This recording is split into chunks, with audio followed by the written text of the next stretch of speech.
Okay, what we're going to show you here today is just if you find that maybe your cutting head is not cutting properly, you might be getting some hooking, or you might be getting something that might not be out of square.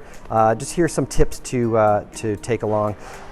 Sometimes what happens over time, this FFC cutter does not require any lubrication for sliding the cutting head up and down. It actually runs off these nylon bushings, these white bushings here. And there's actually 2 in the front and 2 in the back. And that's what actually makes it glide nice and comfortably up and down. Now what happens though, over time, those bushings will wear down and you may get some rocking back and forth. This is a brand new machine, so this is basically how a machine should look or feel. There should be no rocking back and forth, but sometimes what happens over time, you'll wear down the bushings and you'll get some rocking back and forth. So to get a little bit more life out of these bushings, we've had these 2 little set screws on the outside. So if you find maybe you're starting off at, say, 14 inches cutting something and you get down and you're at 14 1/4, it could be that your head has got some play in it.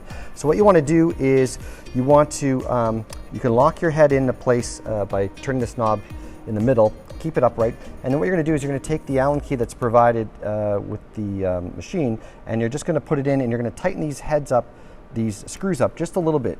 And you don't want to over tighten, so you just take up and you just tighten it up a little bit.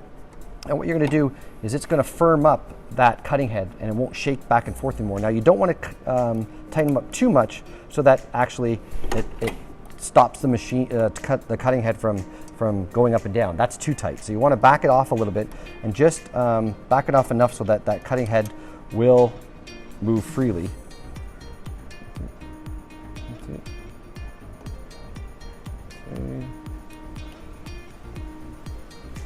There.